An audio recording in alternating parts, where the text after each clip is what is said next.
On Sunday mornings, Michael Warren stood at the kitchen window with a mug of coffee in his hand and watched Alabama wake slowly beneath a pale blue sky. From the street, the Warren house looked exactly as it always had: white siding, trimmed hedges, a clean driveway, and a porch where Rachel liked to sit after dinner. Neighbors saw a successful marriage. They saw 8 years together, matching holiday photographs, shared laughter at church gatherings, and two people who seemed to have survived every ordinary difficulty life could offer.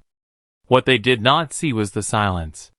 Michael had become quieter over the previous year. He answered Rachel's questions, but rarely asked any of his own. When she talked about work, he listened with the distracted expression of someone already thinking about something else.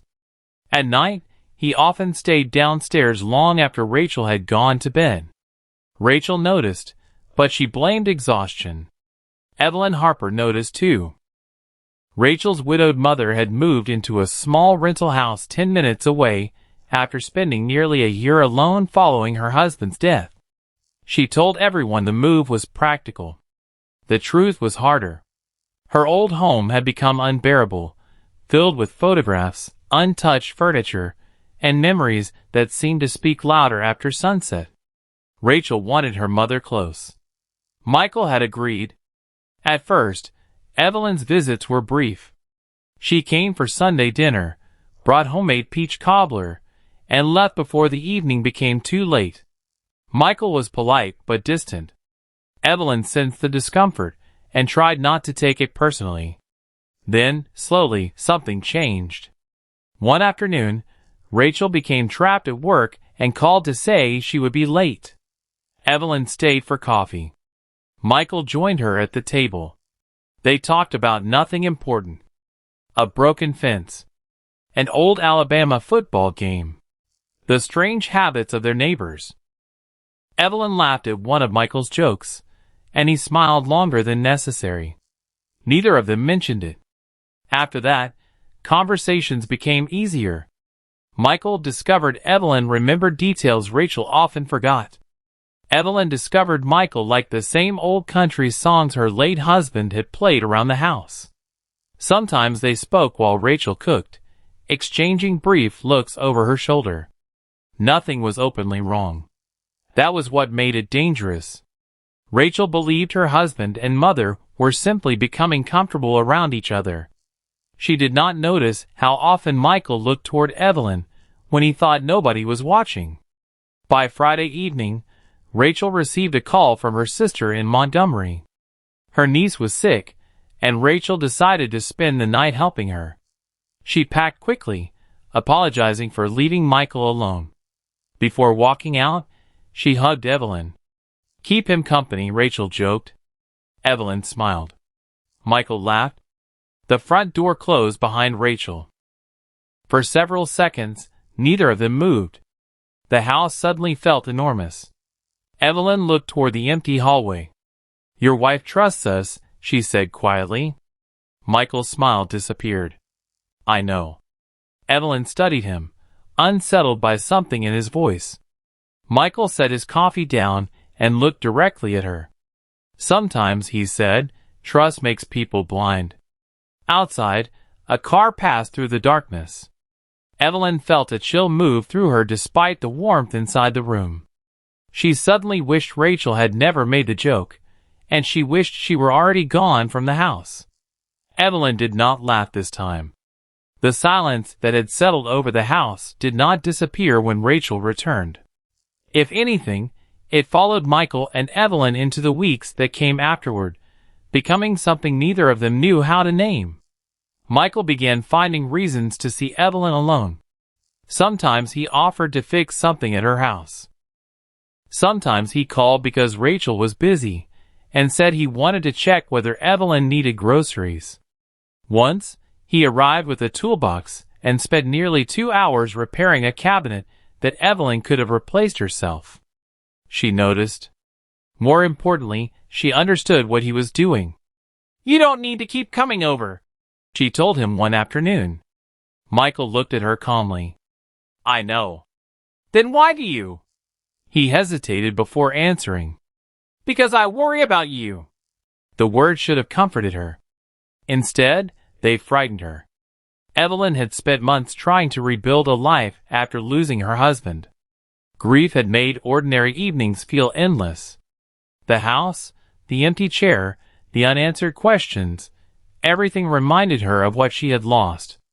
Michael seemed to understand that loneliness in a way Rachel could not. He listened. That became his greatest advantage. He told Evelyn that Rachel was always busy. He said she loved her mother, but did not understand what it felt like to wake up alone every morning. Then he began talking about his own marriage. Rachel doesn't see me anymore, he confessed one evening. Evelyn immediately warned him not to speak that way. She is your wife.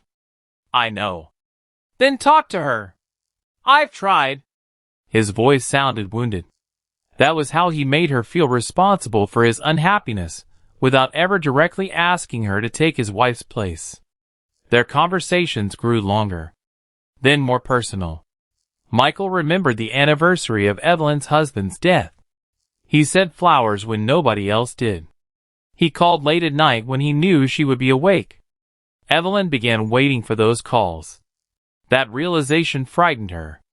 She tried pulling away, but Michael always returned with another confession, another expression of loneliness, another reminder that he felt safe with her. One rainy evening, Evelyn admitted what they had been avoiding. This isn't right. Michael stood near the doorway, watching her. I know. Then stop. I don't know how. She closed her eyes. The next moment crossed a boundary neither could undo. Afterward, Evelyn sat alone, trembling beneath the weight of what had happened. Michael acted differently. He held her hand and told her what they shared was real. You're not a mistake, he whispered. For a moment, she believed him. Then fear returned. What happens when Rachel finds out? Michael's expression remained calm. She won't. You can't know that. I can. How? Because I'll make sure she never finds out. The certainty in his voice should have warned her. Instead, Evelyn allowed herself to believe the promise. Their relationship continued in secret, hidden behind family dinners and innocent smiles. Michael protected his reputation carefully. Around Rachel, he behaved like the devoted husband she believed she knew. Around Evelyn, he became someone else. Then, one afternoon, Evelyn's phone vibrated on the kitchen counter. A message from Michael appeared. I miss what belongs to us. Her hands went cold. She deleted it. A second later, the front door opened. Rachel stepped inside. Mom? She called. Evelyn froze. Then Rachel appeared in the doorway, smiling. Why are you here so early? Evelyn forced herself to smile back. Behind Rachel, Michael stood silently. And for the first time, Evelyn understood that keeping the secret might become harder than creating it. Michael and Evelyn learned how to hide in plain sight. They exchanged messages only when they were certain Rachel was occupied. When they met, it was never for long. A coffee at a quiet diner. A conversation in Evelyn's driveway. A few stolen minutes inside Michael's truck before he returned home. She wanted Michael to admit that she mattered to him. She wanted promises. She wanted a future, even though she knew that future could never exist without destroying Rachel's trust. Michael sensed the change immediately. You knew what this was, he reminded her one evening. Evelyn stared at him. I knew what you told me it was. His expression hardened. That isn't the same thing? No. For the first time, Evelyn saw irritation behind his affection. Rachel was noticing things too. Michael became strangely defensive whenever her mother's name came up. If Rachel mentioned Evelyn's health, he changed the subject. If she suggested inviting Evelyn to dinner, he sometimes found an excuse to leave. You seem bothered by her lately, Rachel said. I'm not. You're acting like you are. Michael laughed softly. Your mother is complicated. That's all. Rachel accepted the answer, but uneasily. Evelyn was becoming harder to read. She stopped staying for dinner. She avoided looking directly at Rachel. When Rachel hugged her, Evelyn sometimes stiffened before forcing herself to relax. One evening, Rachel asked, "Did I do something?" Evelyn nearly broke down. "No, of course not. Then why do you seem so far away?" Evelyn looked at her daughter's face and felt shame rising in her throat. Because the truth was standing between them. She could not say it. Rachel was searching for a photograph one night when a message appeared on Michael's phone. She saw only a fragment before Michael snatched the phone away. "Who is that?" "Nobody." "Then why did you grab it?" Michael sighed and said it was an old conversation, taken out of context. He claimed a friend had said something embarrassing, and that he did not want Rachel misunderstanding it. His explanation sounded reasonable. Almost. But Rachel noticed the way his hand shook. She lay awake beside him, staring into the darkness, unable to understand why her husband's simple explanation had left such a heavy feeling in her chest. Meanwhile, Evelyn had reached her limit. She met Michael the following afternoon, and spoke before fear could silence her. "We have to end this." Michael said nothing. "I mean it," she continued. "Rachel is my daughter. I can't keep lying to her. You'll regret that." The coldness in his voice startled her. "What did you say? You think you can walk away and everything goes back to normal?" Evelyn stepped backward. "I never threatened you. You don't have to." Michael reminded her what would happen if Rachel learned the truth. He described the humiliation, the broken family, the accusations, and the hatred Evelyn would face. Then he said something that frightened her more than anything before. "You're not the only person who would lose everything." She had once thought secrecy protected everyone. Now it felt like a cage. The most frightening part was not the recordings themselves. It was realizing that Michael had planned for the moment she might try to leave him. Evelyn returned home and found herself unable to sleep. She began searching through the memories of their conversations, wondering whether Michael had always been this controlling. Then she noticed something beneath the edge of a small table. A tiny recording device. Her breathing stopped. She picked it up with trembling fingers. There were files on it. Hours of conversations. Her conversations. Evelyn sat down slowly, staring at the device in disbelief. Michael had not merely been hiding their affair. He had been collecting evidence of it. And suddenly, she understood the truth. She was no longer his secret lover. She was his hostage. Months passed after Evelyn discovered the recorder, but the fear it created never left her. She kept the device hidden and stopped confronting Michael directly. Instead, she watched him carefully, studying the smallest changes in his expression, his voice, the way he looked at her when Rachel was nearby. Then her health began to change. At first, Evelyn blamed exhaustion. She had been sleeping badly for months, carrying grief, guilt, and constant anxiety. A lingering fever seemed harmless. Then came night sweats, unusual fatigue, and a loss of appetite that left her too weak to finish meals. Her doctor asked questions. Evelyn answered them as honestly as she could. More tests were ordered. She waited several days for the results, convincing herself that stress had finally caught up with her. Then the doctor called. Evelyn sat alone in her kitchen, while the voice on the phone carefully explained the result. HIV positive. The words seemed unreal. She wrote them down because she could not trust her memory. For several minutes, she simply stared at the paper. Her first emotion was disbelief. Her second was fear. Her third was Michael. Evelyn had been careful. She had not lived recklessly. She knew her own history, and she knew what had happened during the affair. She called Michael and asked him to meet her. They sat inside his parked truck, away from Rachel and the neighborhood. "I got my test results," Evelyn said. Michael looked at her. "What kind of results?" "I have HIV." For one brief moment, his face changed. It was almost too quick to notice. Then he looked shocked. "What? You heard me. That doesn't make sense." "It doesn't make sense to me either." Michael shook his head. "You must have been exposed somewhere else." Evelyn felt something cold settle inside her. "Where?" "I don't know." "You said you trusted me." "I did." "Then tell me why this happened."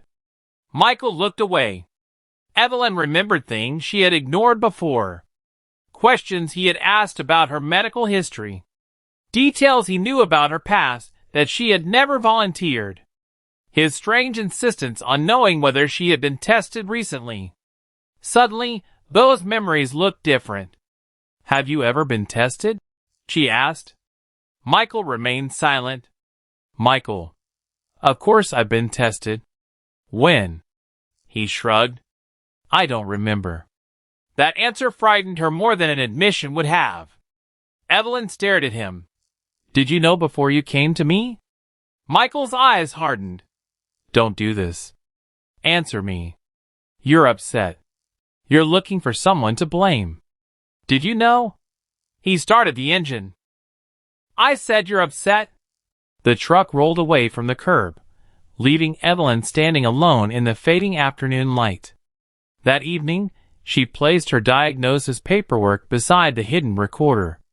For the first time, she connected everything: the affair, his questions, his secret recordings, his threats, and now her diagnosis. Maybe the relationship had never been what Michael claimed.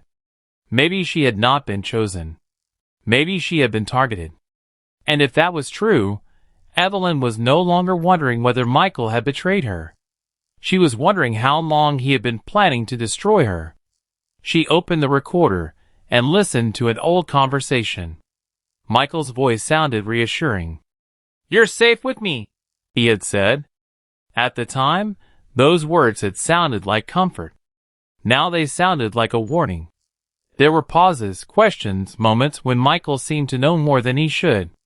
She placed the recorder beside the medical papers and locked both inside a drawer. Then she wrote one sentence in a notebook. Michael knew. She did not know whether the sentence was true. But for the first time, she was afraid to discover that it was. Outside, headlights appeared across her window before disappearing into the darkness. Evelyn remained motionless. Someone had been watching her house. Suddenly, tomorrow did not feel safe. The headlights outside Evelyn's house disappeared, but the feeling of being watched remained. She waited until morning before touching the drawer containing her medical papers and recorder. Then she made a decision. If Michael wanted her silent, she needed to know why. Evelyn contacted the clinic that had handled her testing.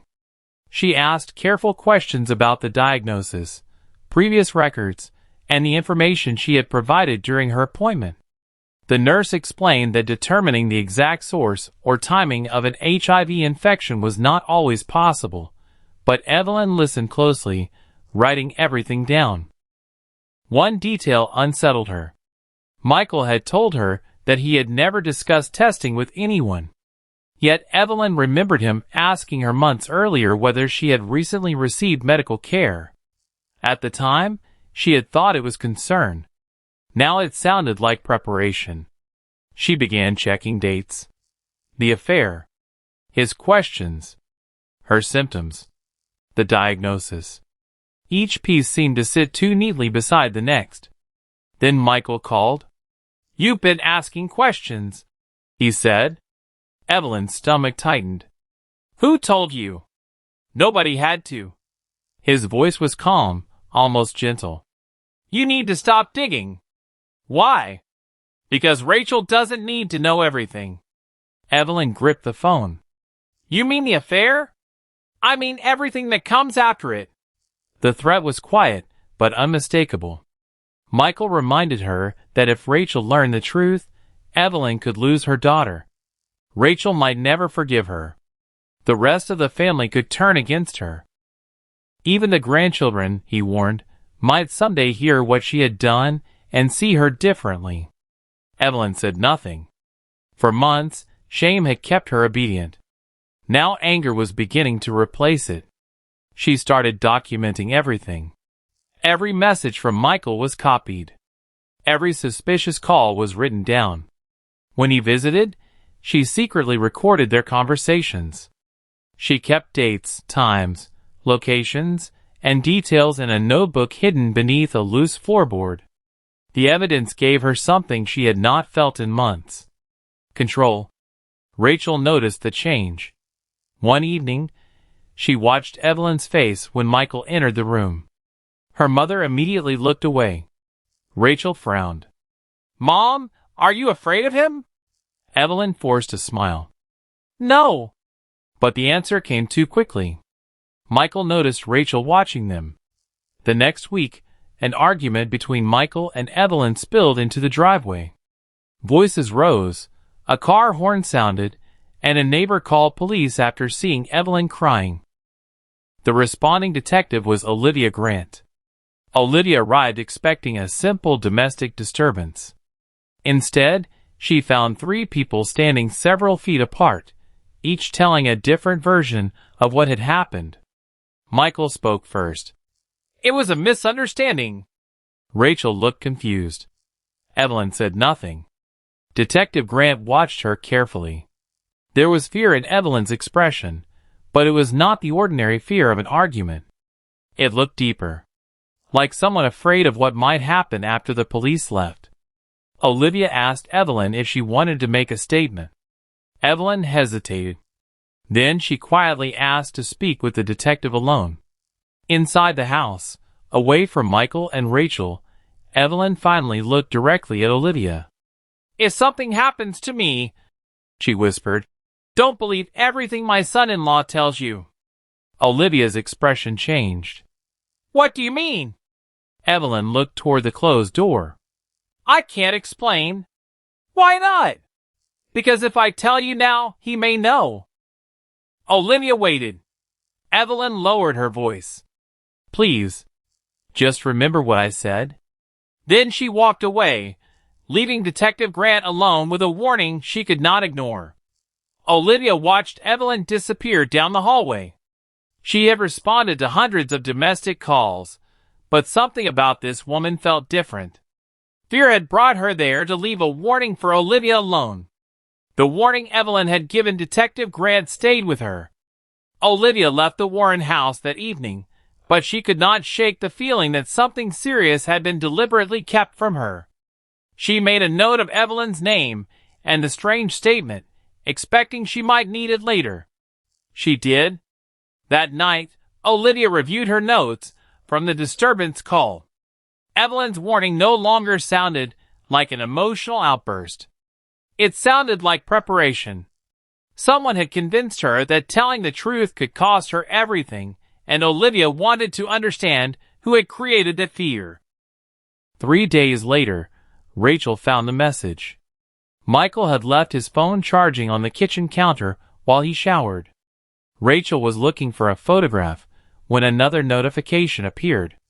The message was brief, but the name attached to it was enough to make her heart stop. Evelyn. Rachel opened the conversation. There were deleted spaces, fragments, and affectionate messages that no mother and son-in-law should ever exchange. Her hands began shaking. When Michael came downstairs, Rachel was waiting. "Tell me this isn't what I think it is." Michael stopped. For several seconds, neither spoke. Then Rachel called her mother. Evelyn arrived 20 minutes later. The confrontation began quietly. "Did you sleep with my husband?" Evelyn looked at her daughter and broke down. "Yes." Rachel stepped backward, as though the answer had physically struck her. "Why?" "I don't know. You knew exactly who he was." "I know. You were my mother." Evelyn cried, but Rachel's anger would not soften. Michael entered moments later and immediately changed the atmosphere. "This isn't what it looks like," he said. Rachel turned toward him. "You had an affair with my mother." Michael looked at Evelyn. "She became obsessed with me." Evelyn stared at him in disbelief. "What?" Michael continued calmly, telling Rachel that he had tried to end the relationship. He claimed Evelyn had become emotionally unstable after their affair and was now inventing accusations because he had rejected her. Rachel looked between them. Then she remembered her mother's diagnosis. "You told me he knew about your HIV." Michael's expression hardened. "That is another lie." Evelyn's voice trembled. "I never said he infected me. I said I don't know how it happened." "You know exactly how it happened," Michael replied.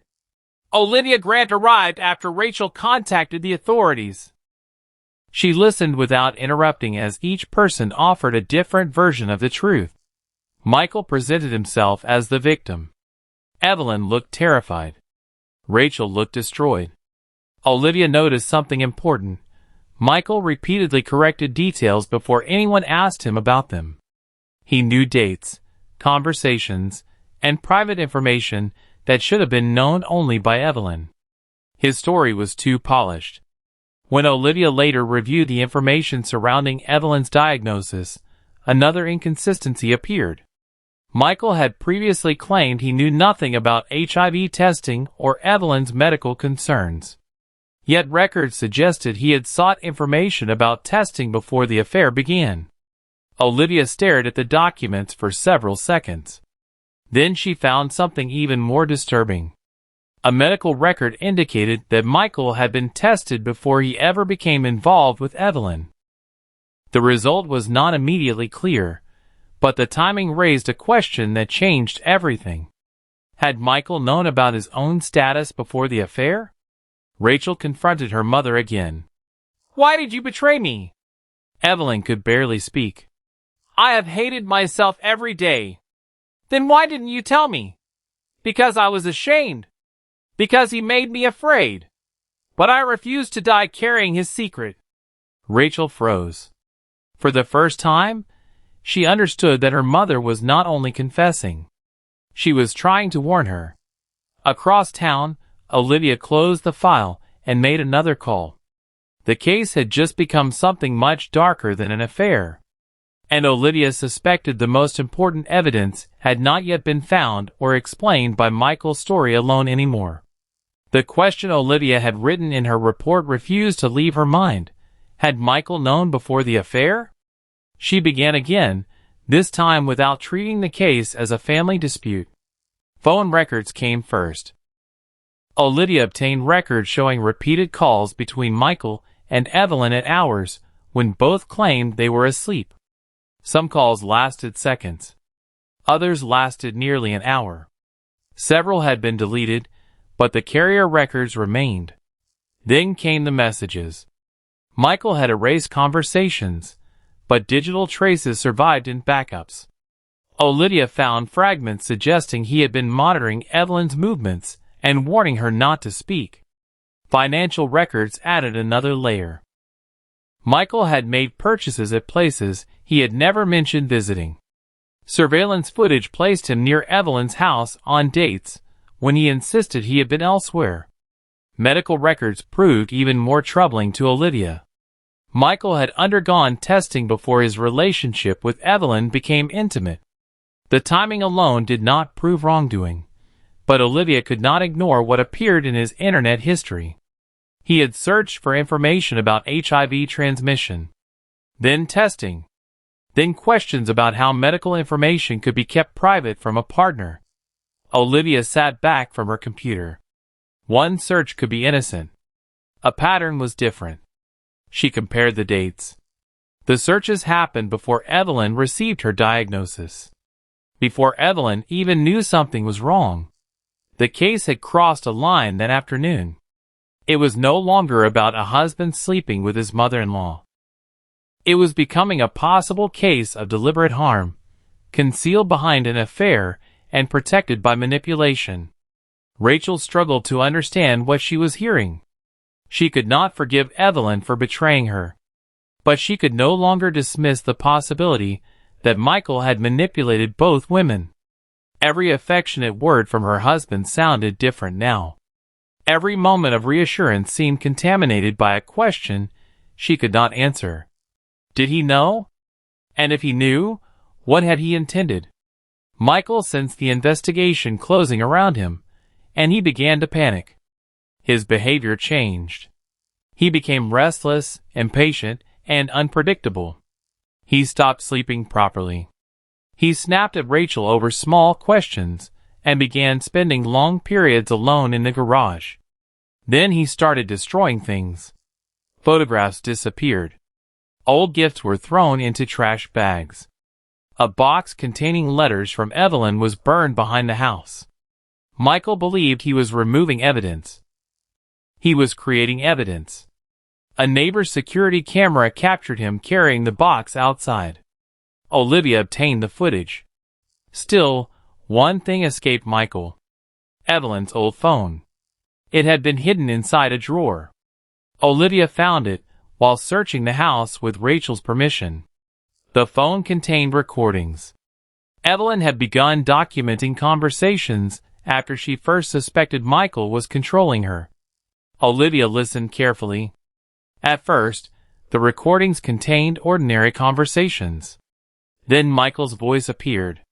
His tone was quiet, controlled, almost gentle. Evelyn sounded frightened. "You can't keep doing this," she said.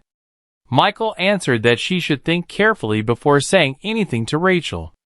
"What happens if I tell her?" There was a pause. Then Michael spoke. "You think you're the only one who loses?" Evelyn's voice trembled. "Are you threatening me?" "No. I'm warning you." Another silence followed. Then came the sentence Olivia would replay repeatedly. "If you expose me, everyone loses." Olivia stopped the recording and listened carefully to the silence that followed. For several seconds, she stared at the screen. The words did not prove a murder. They did not prove deliberate infection. But they proved something important. Michael had known Evelyn was afraid. And instead of comforting her, he had used that fear to keep her silent. Olivia saved the recording and placed the phone into evidence. The investigation had found its first undeniable voice from inside the secret. And Olivia knew the next question was no longer whether Michael had something to hide. It was what he had been hiding all along. The recording had changed everything. Olivia now had evidence that Michael had threatened Evelyn, but Michael did not know exactly what investigators had found. He only knew that Evelyn had stopped being afraid of him. That frightened him. For days, he watched her from a distance. He noticed when she left home, when Rachel visited, and when Detective Grant's car appeared near the neighborhood. Then he made a decision. He went to Evelyn's house during a storm. Rain struck the windows hard enough to sound like handfuls of gravel. Thunder rolled across the Alabama sky as Evelyn opened the door and found Michael standing beneath the porch light. "You shouldn't be here. I need to talk to you." "No." Michael stepped closer. "You have something that belongs to me." Evelyn understood immediately. "The recordings. Give them to me." She shook her head. "No." His expression changed. "You don't understand what happens if those get out." "I understand exactly what happens. You'll destroy Rachel's life. You already did." Lightning flashed behind him. Evelyn stepped backward, but refused to move away from the doorway. "I'm telling Rachel everything tomorrow." Michael stared at her. "You won't." "I will." "You think she will forgive you?" "No." Evelyn's voice trembled, but she continued. "I don't expect forgiveness. I just want her to know the truth." Michael entered the house. Evelyn told him to leave. He ignored her. The storm seemed to grow louder around them as their argument moved deeper into the living room. Michael demanded the recordings. Evelyn refused. He accused her of destroying his marriage. She accused him of destroying her life. Then he said something that made her blood run cold. "You should have stayed quiet." Evelyn reached for her phone. Michael grabbed her wrist. "Let go. Give me the phone." "No." She pulled away. The chair behind her overturned. Her phone struck the floor. For several seconds, there was only the sound of rain and their breathing. Evelyn tried to reach the doorway. Michael blocked her. She pushed past him. He grabbed her again. The struggle moved across the room, chaotic and desperate. A lamp fell. Something shattered. Evelyn screamed once. Then silence. Michael stood motionless. Rain continued against the windows. He looked down and realized what he had done. For a moment, panic overwhelmed him. Then calculation returned.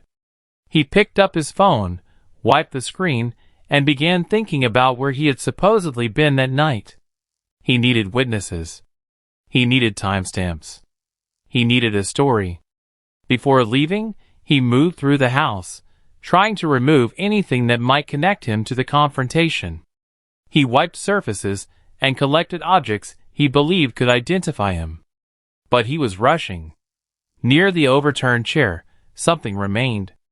A small item from Michael's clothing had fallen onto the floor during the struggle. He did not see it. He left the house and drove through the rain. By the time he reached home, he had constructed an alibi. He would say he had spent the evening alone, then stopped at a convenience store. He would mention the storm. He would describe ordinary details convincingly enough to make the story feel real. Rachel knew nothing. She was staying with family that night and called her mother before bed. No answer. She tried again. Still nothing. Rachel frowned and sent a message. "Mom, are you awake?" Minutes passed.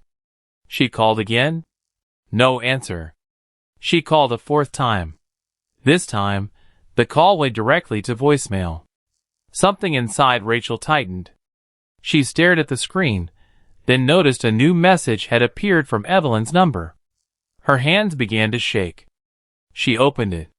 There were only 4 words. "He knows everything now." Rachel read the sentence twice. Then a third time. She did not understand what it meant. But somewhere inside her, a terrible certainty was beginning to form. Something had happened to her mother. She immediately called Michael. He answered after several rings, sounding calm. Rachel asked whether he had spoken to Evelyn that night. Michael paused long enough to make the question feel dangerous somehow. And before the night was over, Rachel would discover that the message was not a warning from Evelyn. It was the beginning of the evidence that would finally bring Michael's carefully constructed story crashing down. The message from Evelyn's phone had brought Rachel to the house before sunrise. By then, the storm had weakened, leaving the Alabama morning gray and strangely quiet. Evelyn was dead. Detective Olivia Grant stood inside the living room, studying the overturned furniture and the details that seemed too carefully arranged. Michael arrived shortly afterward, wearing an expression of shock that never quite reached his eyes. "My mother-in-law had been struggling," he told the officers. "She wasn't herself." He described Evelyn as emotionally unstable and claimed their recent arguments had been caused by her obsession with him after their affair ended. Rachel listened from the hallway, horrified. "You're saying she did this to herself?" Michael looked at her with practiced sadness. "I never wanted any of this." Olivia watched him carefully. His story was simple. Too simple. Olivia had learned that simple stories often concealed the darkest truths. He said he had spent the evening away from Evelyn's house. He claimed their last conversation had happened days earlier and insisted he had no reason to return. But the evidence began dismantling his version almost immediately. Forensic investigators discovered signs of a struggle. The position of the furniture contradicted Michael's description of Evelyn's emotional state. More importantly, investigators recovered an item from the floor that appeared to have come from Michael's clothing. Then Olivia examined the phone records. Michael's phone had been near Evelyn's neighborhood during the approximate time of her death. When confronted, he changed his explanation. He said the location data was inaccurate. Olivia asked where he had actually been. Michael repeated his alibi. She wrote it down. Then she asked him to repeat it again. His answer changed slightly. That was enough for Olivia to know the investigation had entered another phase. The hidden recordings became even more important. Rachel initially refused to listen. She was afraid of hearing her mother's voice after death. Eventually, Olivia sat beside her and played the files. Evelyn's voice filled the room. She sounded frightened, ashamed, and increasingly desperate. Rachel heard her mother describing Michael's threats. She heard herself mentioned repeatedly. She heard Evelyn explaining that she had been trying to protect her daughter while simultaneously preparing to tell her everything. Then came a recording Rachel had never heard.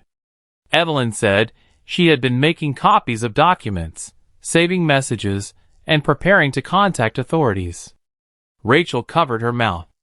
She was going to tell me. Olivia nodded. She was trying.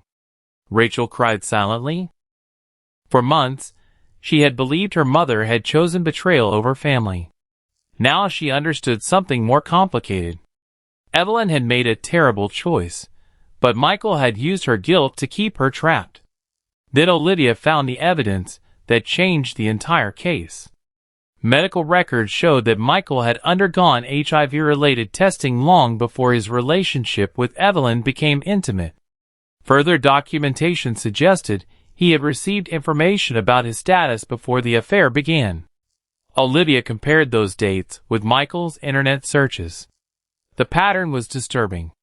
Testing. Transmission information. Medical privacy.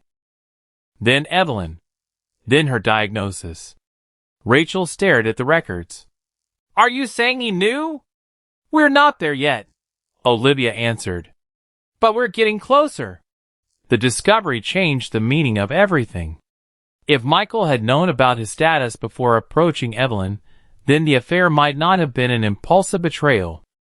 It might have been part of something deliberate. The murder suddenly looked different too. Maybe Evelyn had not been killed simply because Michael panicked. Maybe he had killed her because she had discovered what he had done. Olivia closed the file. We need to know exactly when he learned about his status. Rachel looked toward the evidence table. For the first time, she understood that her mother's death was only the final piece of a crime that may have begun long before anyone suspected. And somewhere inside Michael's past was the document that could prove it. The evidence Rachel had spent months wishing were wrong eventually became the evidence that put Michael Warren on trial. His arrest came quietly. There were no cameras outside the house, no dramatic confession, no final confrontation. Detectives arrived one morning with a warrant, and Michael understood immediately that the story he had carefully constructed was collapsing.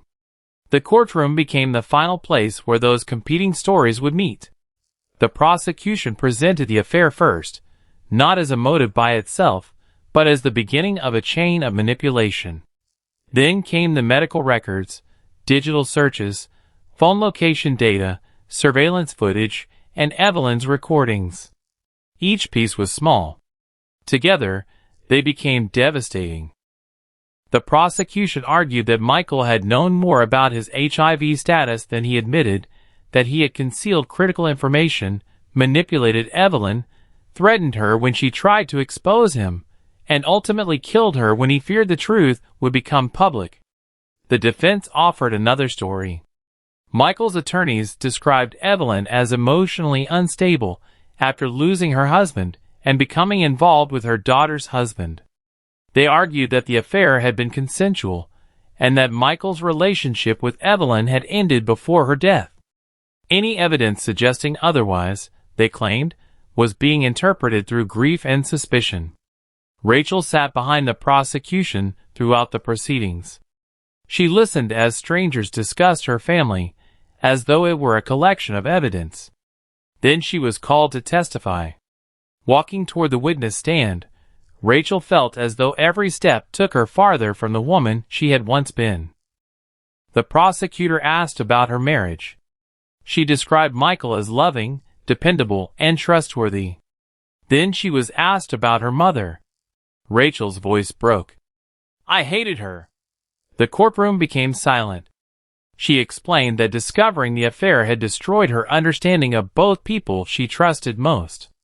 For months, she had blamed Evelyn for betraying her. Then she described what happened afterward. She told the jury about Evelyn's fear, the recordings, the threats, and the evidence her mother had gathered before her death. "She made a terrible choice," Rachel said. "But I finally understood that Michael had found her weakness and used it." The defense challenged her. "Your mother was an adult, wasn't she?" "Yes." "She chose to have the affair?" Rachel swallowed. "Yes." "And you hated her for it?" "Yes." The attorney paused. "Then how can you ask this jury to believe everything she said?" Rachel looked toward Michael. "Because hatred doesn't make someone incapable of being a victim." Michael looked away. Detective Grant later explained how the case had been built from details that initially seemed meaningless. A deleted message, a phone location, a search history, a piece of clothing, a recording hidden inside an old phone, a medical record dated months before the affair. None proved everything alone. Together, they exposed a pattern. The jury deliberated for hours. Rachel waited outside the courtroom with her hands folded tightly in her lap. Finally, the doors opened. The verdict was guilty. Michael remained still as the words were read. Rachel did not cry. She had cried too many times already. The verdict did not erase her mother's betrayal. It did not erase the affair, the diagnosis, or the years of manipulation. It simply established that Michael would be held responsible for Evelyn's death. Separate legal questions surrounding his alleged conduct and HIV exposure remained under investigation, depending on the evidence and applicable Alabama law. When the courtroom emptied, Rachel walked outside.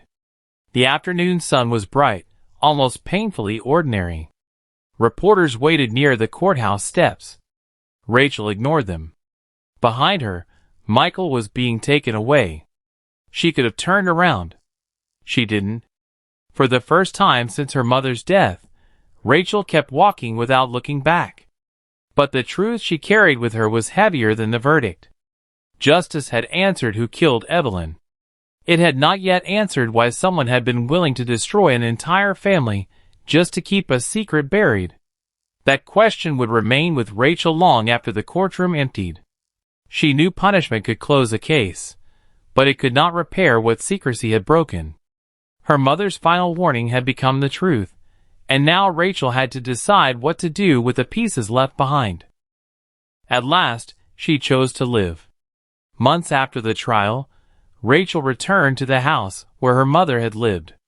The street looked unchanged, almost indifferent to everything that had happened there. The same trees moved in the Alabama wind, the same porch stood beneath the afternoon sun, and the same mailbox leaned slightly toward the road. But Rachel was different. She stood outside for several minutes before unlocking the door. Inside, everything felt suspended in time. Evelyn's dishes remained in the cabinets. A sweater hung behind the bedroom door. On the kitchen counter sat an old photograph of Rachel as a child, smiling beside her mother. Rachel picked it up. For the first time in months, she allowed herself to remember Evelyn before the affair, before the diagnosis, before Michael. Her grief was complicated because forgiveness was complicated. Rachel could not erase what her mother had done. She could not pretend the affair had never happened, and she could not rewrite the pain it had caused. But she also refused to let Michael become the person who defined Evelyn forever. Evelyn had made terrible choices. She had also become frightened, manipulated, and trapped. And in the end, she had tried to tell the truth. Detective Olivia Grant formally closed the homicide investigation several weeks later. The case file was thick with evidence, statements, recordings, medical documents, and photographs. Yet one question remained outside the pages. How could a relationship built on secrecy and manipulation destroy an entire family? Olivia knew there was no single answer. Human weakness, loneliness, manipulation, and fear had intersected until every private decision carried consequences nobody could control. People rarely recognized control when it first appeared. It could begin as kindness, attention, sympathy, or the promise of understanding. Shame could make victims silent. Fear could make them protect the very person hurting them. And secrecy could transform ordinary mistakes into prisons. Rachel began slowly sorting through her mother's belongings, one box at a time. She preserved the recordings carefully, making several copies, and storing them in separate places. She kept Evelyn's photographs, handwritten notes, and the small objects that had once seemed unimportant. One evening, Rachel created a private memorial in the garden. There were no speeches, no reporters, no courtroom. Only photographs, flowers, and a small candle burning beneath the evening sky. Rachel stood there alone. "I wish you had told me sooner," she whispered. The wind moved through the trees. "I wish you had never made that choice." She wiped her eyes. "But I still love you." That was the truth she had finally learned to live with. Grief did not require forgetting. Forgiveness did not require pretending. And remembering someone did not mean excusing what they had done. It meant accepting that human beings could contain contradictions. Love and betrayal, courage and weakness, guilt and fear. Michael had tried to bury evidence. He had tried to bury Evelyn's voice. He had tried to bury the truth. But truth had survived in recordings, messages, memories, and the courage of someone who eventually refused to remain silent. Rachel looked at her mother's photograph one last time before turning toward the house.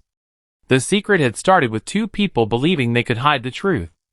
It ended with one woman dead, one family destroyed, and a man discovering too late that evidence can be buried, but truth rarely stays buried forever.